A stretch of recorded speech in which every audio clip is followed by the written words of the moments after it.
Today there are more than 1.5 billion Muslims living across the globe, with Muslim-majority countries spreading from Morocco to Indonesia. But just like virtually all other religions, Islam is not united and has branches interpreting the Quran and matters related to political events in the history of Islam in a different way. The two main denominations of Islam are Sunnism and Shiism, with Sunnis making up 85 to 90% of the Muslim population. But how did the split in the Muslim world happen? In today's video we're going to talk about the schism in Islam, the emergence of Sunni and Shia Islam, and the effects it had on the Caliphate and beyond. We need to start our story with Ali ibn Abi Talib, one of the most important people in the history of Islam. Ali was born in Mecca in the powerful Hashimi clan and was a cousin of the Muslim prophet Muhammad. They had a strong bond, as Ali's father had raised Muhammad when he became orphaned, and later Ali would live in Muhammad's household.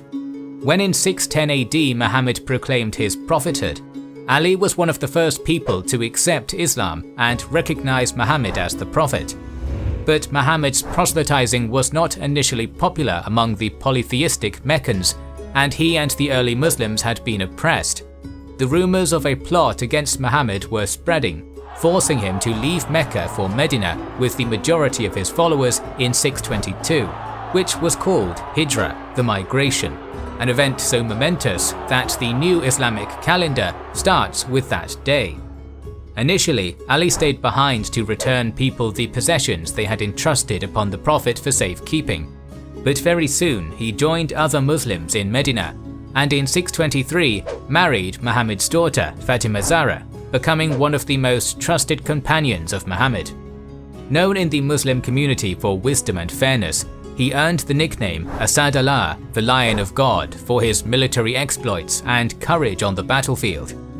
By 631, the Islamic community, the Ummah, had been able to assert control over Mecca and large swaths of the Arabian Peninsula and was already a formidable force. But who was going to succeed aging Muhammad? And this is the root of the split in Islam. As one would expect, Sunni and Shia sources offer different interpretations. On the way back from his last pilgrimage, Muhammad gave a sermon at the Ghadir Qum oasis, took Ali by his hand, and proclaimed that anyone who has me as his Mawla has Ali as his Mawla.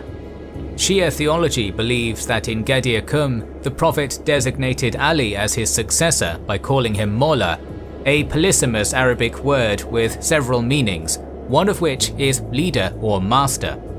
Sunnis believe that the Ghadir Qum episode was merely a proclamation of affinity of the Prophet to his loyal companion and son-in-law, and interpret the word Mawla using its second definition, a friend.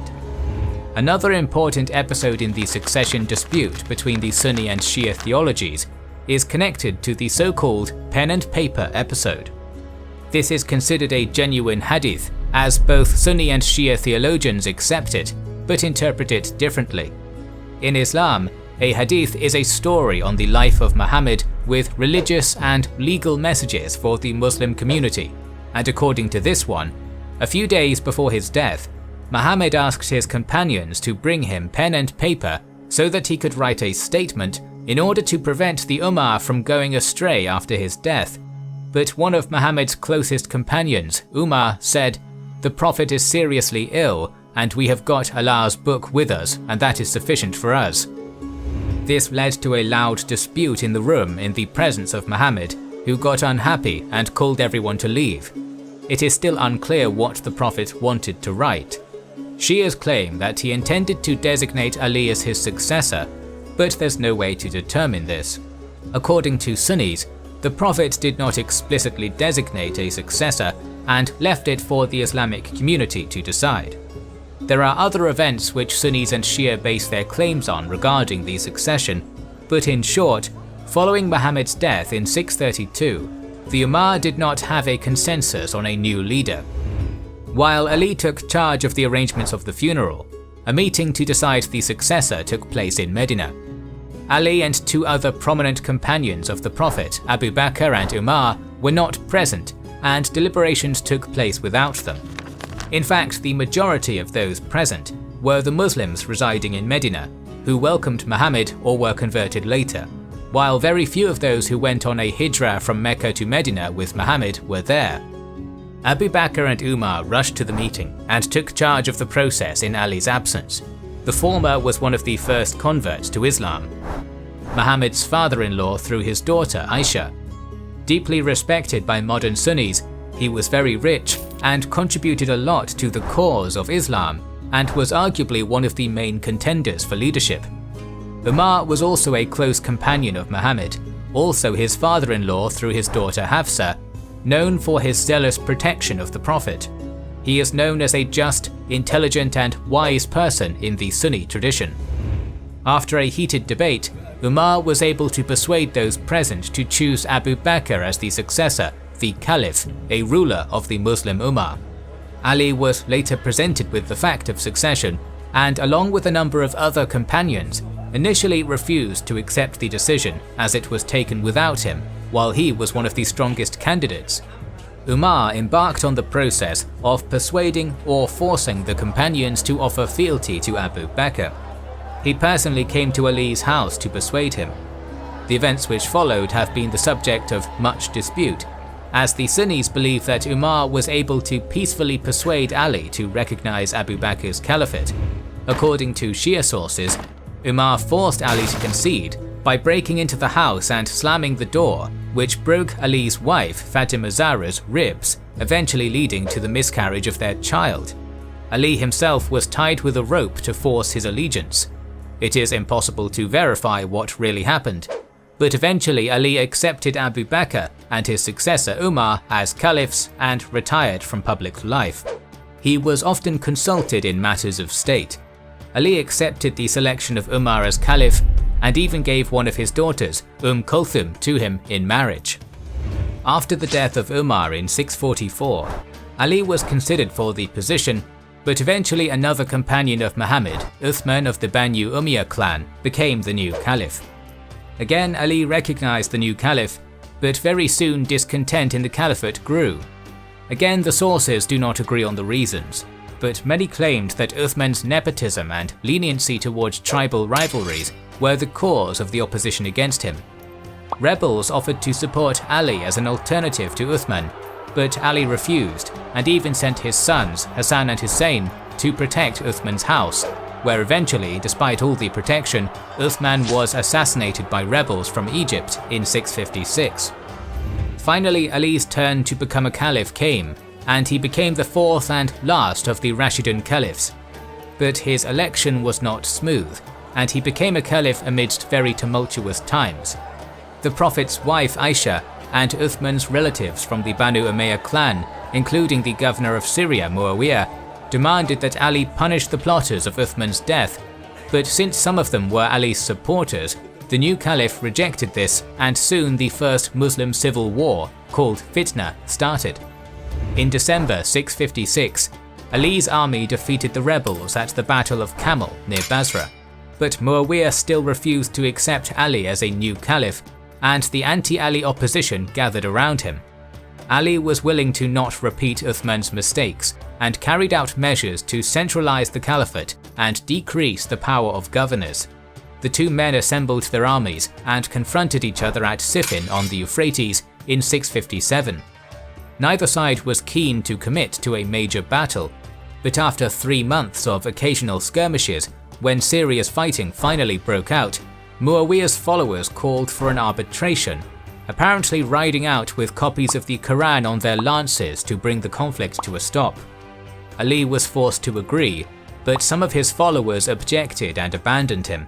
They became known as the Kharijis, from the Arabic verb kharaja, to leave, because they left Ali's army. According to the arbitration, which took place at Adrur in 658 or 659, it was ruled that both Ali and Muawiyah should relinquish their claims, and the Muslim Ummah should have a chance to choose their own ruler. Ali rejected this ruling, and the stalemate continued as Muawiyah's supporters proclaimed him a caliph in Damascus in 660.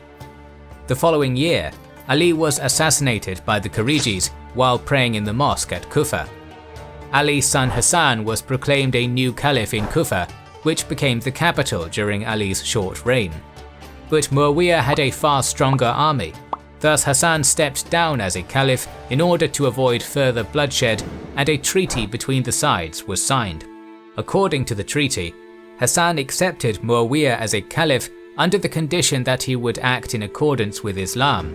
Muawiyah would not appoint a successor, and a new caliph should be elected by the electoral council, shura. Muawiyah would abandon cursing Ali and persecuting Ali's family and supporters. But Muawiyah would not stay true to his pledges, and towards the end of his reign, he designated his son Yazid as a successor. This would be breaking off the tradition of the Islamic Caliphate as a state, which elected its leader through consultation or election, to a monarchy. Muawiyah summoned the Shura in Damascus, the new capital of the Caliphate, and through persuasion and bribery was able to secure support for Yazid. This development caused significant opposition in different quarters, and this opposition started gathering around Muhammad's grandson and Ali's son Hussein, who replaced Hassan, who passed away in 670, as the leader. Despite the opposition, Muawiyah was able to secure the support of Mecca and Medina for Yazid. Ali's capital Kufa was the potential stronghold of the opposition, and the death of Muawiyah in 680 put events which would further divide the Islamic world into action. Following Muawiyah's death, Yazid became the new caliph and immediately demanded allegiance of Hussein. Yazid's envoy could not persuade Hussein to do this and was afraid of killing him, since Hussein was the Prophet's grandson. Around the same time, the people of the city of Kufa started sending letters to Hussein informing him about their opposition to the Umayyad rule, their support for him, and intention to remove Yazid from power and install him instead. The Kufans sided with Ali during the first fitna, continued to support his family by backing Hassan, and were unhappy when he abdicated in favor of Muawiyah. Hussein accepted this call and sent his cousin Muslim ibn Aqil to Kufa to assess the situation and gather support.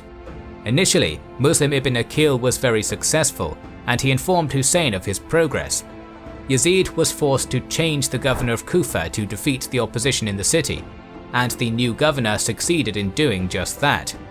With support dwindling, Muslim ibn Aqil decided to carry out a revolt before Hussein's arrival, but it was defeated.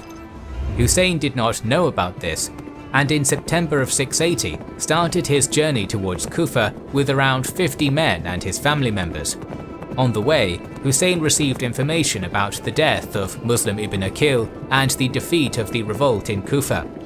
He called on those who joined him on the way to leave, understanding the futility of his attempt to challenge Yazid. Very soon Yazid's forces confronted Hussein, and an envoy of Kufa's new governor told Hussein to come with him or turn back and go anywhere but Medina. Hussein refused and continued on his path with the envoy's forces accompanying him.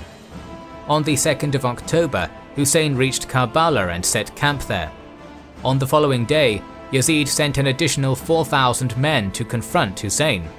The Umayyad army had orders to prevent Hussein's men from accessing the Euphrates River in order to force them to concede due to lack of water.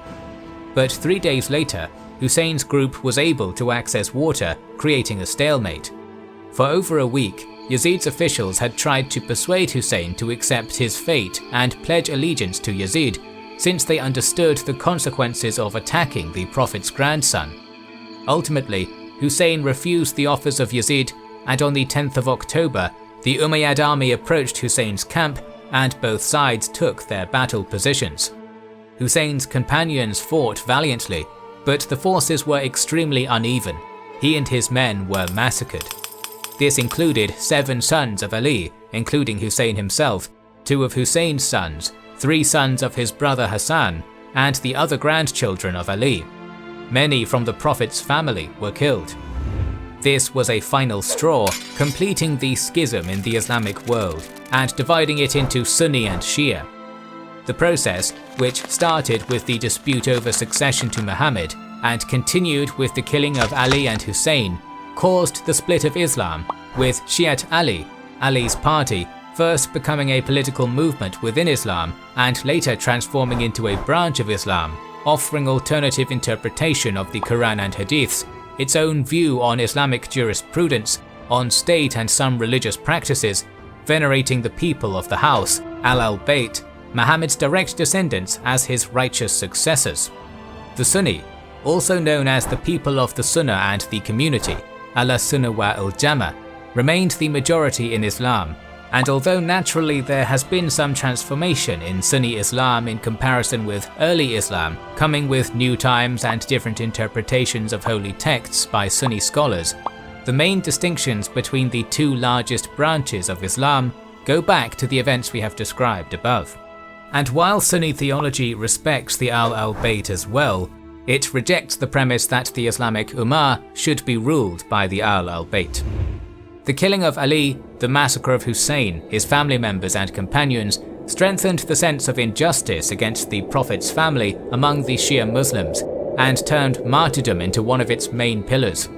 Ali's martyrdom during the prayer, Hussein's martyrdom during the struggle against the perceived tyrant and usurper, turned into a powerful symbol of Shia Islam. The first month of the Muslim calendar, Muharram, is the annual period of mourning for the Shia Muslims, with the 10th of Muharram, known as Ashura, the day of the Battle of Karbala, becoming the peak day of mourning ceremonies.